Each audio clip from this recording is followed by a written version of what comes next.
Today on CTV News at 5, a name change for a local school and the costs that come with it. Why one student is calling for more transparency. Plus, a Kitchener man's wheelchair-accessible van taken from his driveway. The challenges he's experienced and why he's seeking help from the community. And cheering on the Kitchener Rangers as they get set to fly west for the Memorial Cup. When and where you can wish the team good luck. CTV News at 5 starts right now.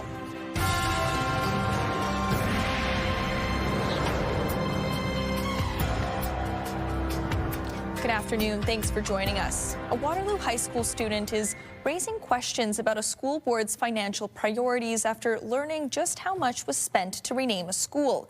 He discovered through a Freedom of Information request that the renaming of Sir John A. Macdonald Secondary School cost more than $175,000. CTV's Krista Simpson reports.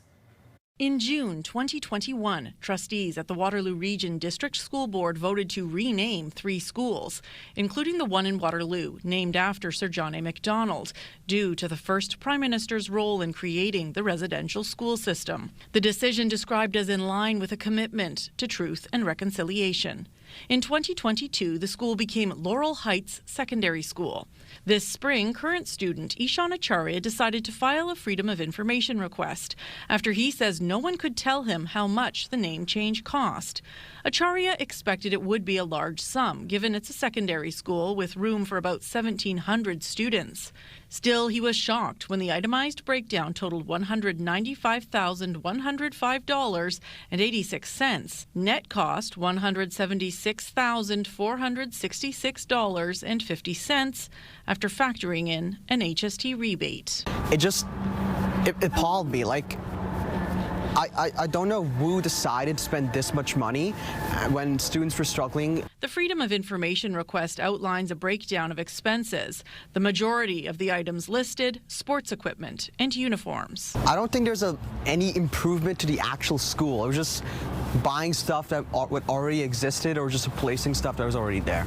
In a statement to CTV News, the board's Director of Education says the decision to rename the school followed extensive engagement with students, parents, families, caregivers, staff, Indigenous communities, and the broader community. We heard clearly from many members of the community that the previous name did not reflect the inclusive and welcoming learning environments we strive to create for all students. As for the $176,000 price tag, those costs were anticipated as part of the process, and the board understood that implementing these changes would require the investment. But Acharya questions how taxpayer dollars are being spent and what's being prioritized, saying there are students who don't eat lunch because they can't afford it. He also points to the closure of Elizabeth Ziegler Public School in Waterloo due to structural concerns as another example. I believe everybody wants all of our peers to be in a safe learning environment where they feel welcome, especially our Indigenous students.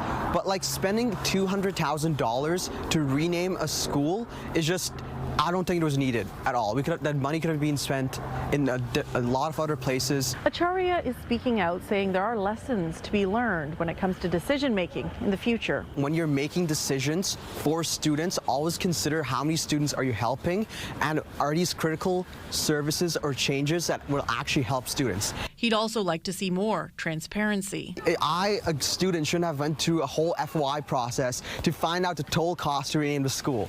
It should have been open and transparent to the public. Last year, the Ontario government updated the Education Act to require approval from the Minister of Education before a school is named or its name is changed. Krista Simpson, CTV News, Waterloo. An update now on a shooting yesterday in Waterloo where an employee of an armored vehicle company was injured. The union representing the workers of Garda World is speaking out, saying the employee was shot multiple times but confirmed he is out of surgery as of this morning and is in stable condition. Police called it a targeted robbery involving at least 4 suspects. The union says its members are shocked and angry over what happened. A Kitchener man believes his accessible wheelchair van was stolen from his parents' home in Kitchener over the weekend and is now trying to get it back. Keenan O'Donoghue says around 1 in the morning on Saturday, his 2015 Toyota Sienna was taken from his parents' driveway in Kitchener. O'Donoghue uses a wheelchair and says the vehicle was his way of getting to work, school, and around the community. Waterloo Regional Police tell us they are aware of the incident and are investigating. O'Donoghue says these vehicles are hard to find, especially one that allowed him to get behind the wheel and drive.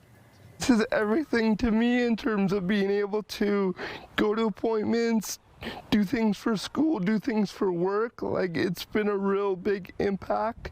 It is not easy, and it's going to take some time to find a vehicle for purchase. We're hopeful we get a rental within the next couple of weeks or so. Colton Weens will have more details coming up at 6. CTV's Ashley Bacon is here with us. Ashley, another windy, cold, gray day. Yes. Not what I like to see, but hopefully there's some sunshine and some warmth in the forecast. Hey, you were warned. We knew this was coming. We knew we had to get through today before we get to tomorrow, which is going to be beautiful. But as you said, it was a little bit cooler out there. Not as wet, though. There was a few scattered showers throughout the region through the day, but not nearly as much rain as we saw yesterday. So it is already an improvement, Alexandra. I'll take what I can get, Ashley. Let's take a look at our radar to see what is going on. You can see that big system that brought all the rain with it earlier in the week is starting to push east now. We do have a bit of cloud cover, but overall conditions starting to improve and clear. 11 degrees out there, north by northwest wind at 22 kilometers an hour. So it is feeling cooler out there with the wind. It's definitely going to need a jacket tonight, but the good news is we've got warmer temperatures on the way. Let's take a look outside from the Speed River in Hespeler this afternoon, and it is a good day to be a duck in the river. Absolutely. You know, it's perfect. I mean, I guess it's perfect for a swim if I was a duck, but I think for me personally, as a human, I need a little bit more warmth and sunshine. A few more weeks to go to a beach somewhere, but yeah. Well, before we head to break, here's what you need to know. Baseball season is about to kick off here in Kitchener. The Panthers home opener is just a few days away on Sunday. It's happening at Jack Couch Park. First pitch is at 2:05 p.m. and tickets can be found online.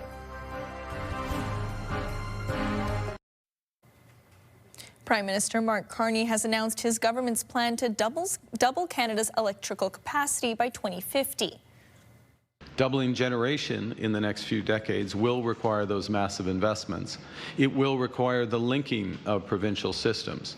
It will require the spreading of costs over time. As part of its national electricity strategy, the government is launching consultations with provinces and territories, Indigenous peoples, utilities and unions to identify what actions are needed to double Canada's grid. The government estimates construction will cost more than $1 trillion and employ 130,000 workers. Honda has confirmed it is indefinitely suspending plans for a $15 billion electric vehicle project in Ontario. It's a decision about additional jobs, not current jobs, as you know, in Alston, but it's a disappointing decision. It's a decision that reflects the broader strategic position and financial position of that company. It's part of a global series of decisions that they've taken. The automaker says the move is part of a larger overhaul of the company's business model. Honda's CEO says they will focus on rebuilding its business structure over the next 3 years, shifting focus to hybrid models that are currently in high demand. This announcement comes as Honda posts a $3.7 billion Canadian loss, its first ever full-year loss. Honda Canada says the suspension of the EV project will not affect current employment or production levels at the existing plant in Ontario. Fresh off their sweet sweep of the Barrie Colts, OHL champions, the Kitchener Rangers are headed to the Memorial Cup. But before they do that, the City of Kitchener is hosting a free pep rally to celebrate the historic victory. The pep rally will take place Tuesday in Carl's Air Square at 5 p.m. Earlier this week, the Rangers won their first OHL championship in 18 years, proudly hoisting the J. Ross Robertson Cup after a 4-0 series sweep over Barrie. It is the 5th championship title in franchise history, and the City of Kitchener wants to give the Rangers a proper send-off with a big celebration before they head to Kelowna, BC. It'll be about an hour and a half long event. The Golden Keys are going to get everybody warmed up and so on. The Rangers are going to come, and it'll be an opportunity for us to congratulate the players and also send them off with the support and cheers of an entire city coming out to wish them well. The Memorial Cup runs from May 21st to May 31st, and the Rangers have their first game on Friday, May 22nd. Still ahead on CTV News at 5, May-long weekend plans in Waterloo region. From the Kitchener Panthers home opener to community concerts. What's happening locally in Bounce in Your Backyard next. First, here's what you need to know. If show tunes are your thing, head over to Maxwell's Concerts and Events tomorrow night for Boogie Down Broadway, a sing-along dance party. It's a 19-plus event. Doors open at 6 p.m. and you can find tickets online ahead of time. When you see it happen, send it to CTV News. Text 10400. From your screen to ours. Text 10400.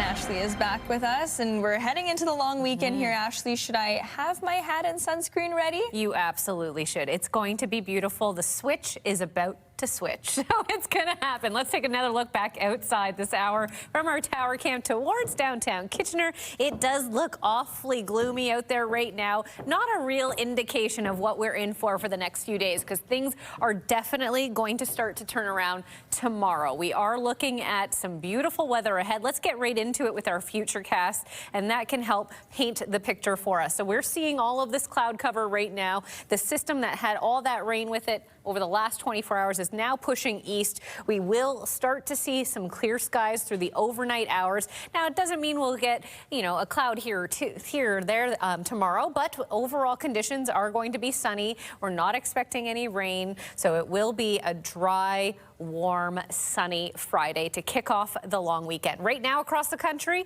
temperatures are a little cooler on the west coast today, sitting around 13 degrees in Prince George, 14 in Vancouver, 17 with a bit of sun in Calgary. As we move through the prairie provinces, it is raining in Saskatoon and Regina, just 13 degrees there. 11 for Thompson, but a very nice day in Winnipeg, 26 degrees with a mix of sun and cloud.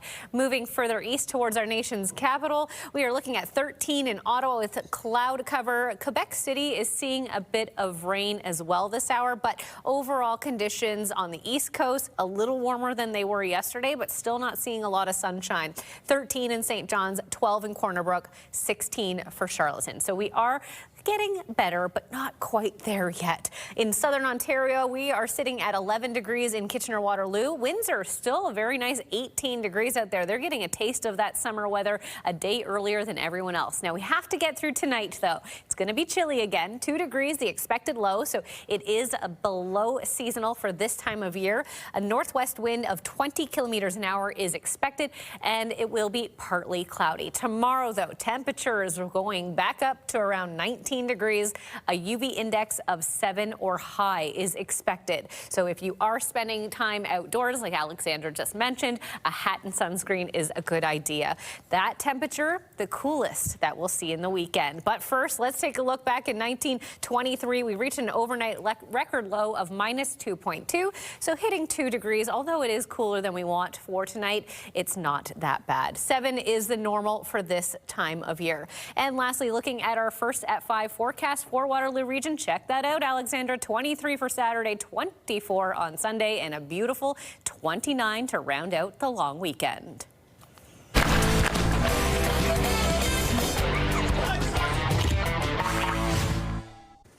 Well, it's Thursday, which means Angie Hill is here to tell us all about what's good in our backyard. Well, and it's the long holiday weekend. The best. Well, and I'm going to tell you what, the weather better be good, or I am going mano a mano with Mother Nature. I have it on good authority. Okay.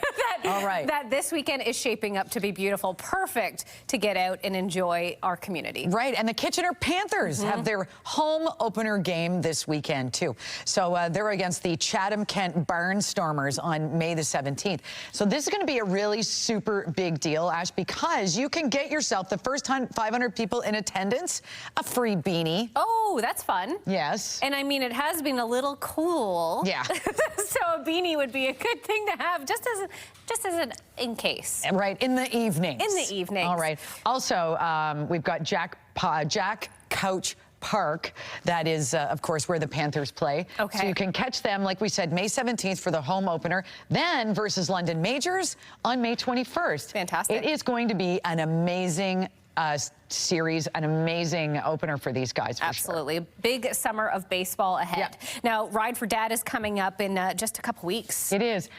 So we had Colin on Bounce Radio with us. He is one of the Ride for Dad organizers. And I hear this ride is going to be amazing. Oh. They're going to end up in Ayr. They're going to be in Stratford. Okay. It's about 120K. Fantastic. And at the end of the day, you are riding to raise money for prostate cancer. And this Ride for Dad is a perfect place to do it. It is June the 6th. Everybody gets going from Moose Winooski's over on Sports World Drive. Perfect. If you're not quite sure how your weekend's going to shape up that weekend, you can show up and register there. Okay. Or go on June the 5th.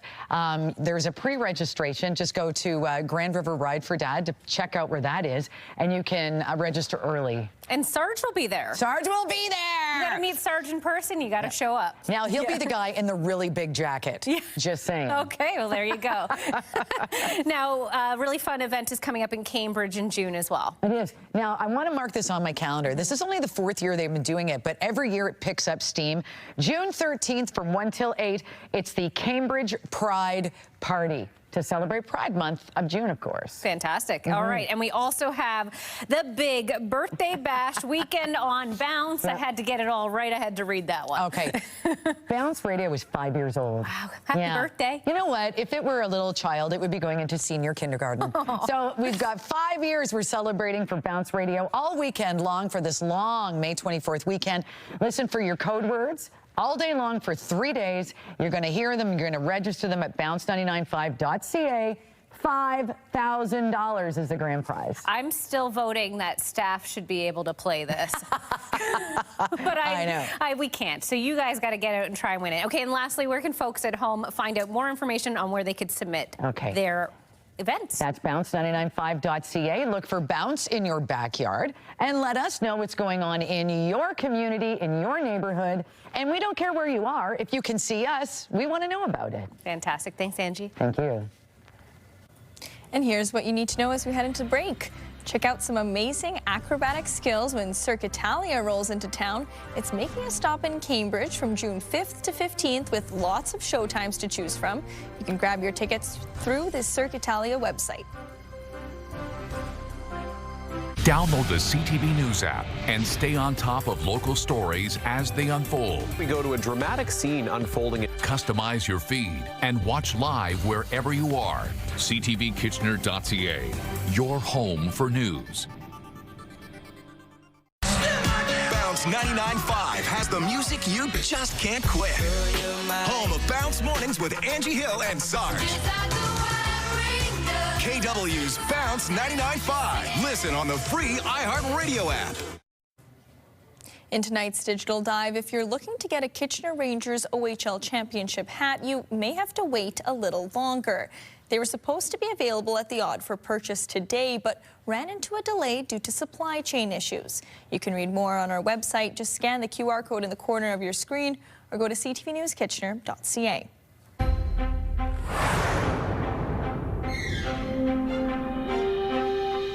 Time now to take a look at our final 5 stories we're following today. A new online survey released to mark World Vaccine Day suggests nearly a quarter of Canadians have declined to get a vaccine recommended by their doctor. The data from Proof Strategies shows most people declined the vaccines over concerns about potential side effects. Albertans were the most likely to refuse a recommended vaccine at 35%, and people with a high school education or less were more likely to decline a vaccine than those with a university-level education. The Victoria Day long weekend is approaching, and for the first time, retailers across the province will have the option to stay open on the stat holiday. New changes to Ontario's Retail Business and Holiday Act mean stores and malls in the province can open on Victoria Day as well as Family Day. However, all government offices will still be closed on Monday, along with banks, libraries, and community centres. And if you're looking to take the GO train from Kitchener to Toronto or vice versa this long weekend, you may want to plan for some extra travel time. There will be no GO train service on the Kitchener line between Kitchener GO and Union Station starting Saturday through to Monday due to some planned construction. Instead, GO buses will replace the regular trips and will include a stop at the Highway 407 bus terminal, giving passengers a chance to hop onto the TTC and head into the city. Well, it may only be spring, but we are already looking ahead to this year's Kitchener-Waterloo Oktoberfest. Tickets went on sale today for the 58th annual Big Bavarian celebration. From Friday, September 25th to Saturday, October 17th, Fest Hall and venues across the region will welcome people to celebrate Oktoberfest. And downtown Kitchener will transform into Willkommenplatz on Thanksgiving weekend, also featuring Kidtoberfest, Dogtoberfest, Sticks and Steins, and Hockey with Hans. The headliners were also announced today, and we'll tell you more about who is taking the stage tonight on CTV News at 6. Finally for us, an auctioneer from the community of Mitchell has been crowned this year's Canadian Livestock Auctioneering Champion. Dave Jacob has had a passion for the craft for as long as he can remember, following in his father's footsteps, who was also an auctioneer for over 50 years. Now running the family business, Jacob auctions everything from cattle to cars and says he's still in shock after hearing his name called as the winner of the competition that happened in Alberta. This is my third trip to the LMAC competition, and my goal was to make top 10. Did that. When I made the top 10, you want to make top 5, so I did that too, I guess, and came out on top. It was pretty wild, and I'm pretty thankful. Coming up at 6, CTV's Karis Map will have more on the competition and find out what's next for the auctioneer. And to do that, you have to do that so quickly yet so clearly, so that title is definitely well-deserved. What an accomplishment. Well, that's our time. Thank you for watching. Leanne Evans will be here with more local news coverage at 6 o'clock, and I'll be back at 11:30. But first, here's CTV National News with Sandy Ronaldo. Take care.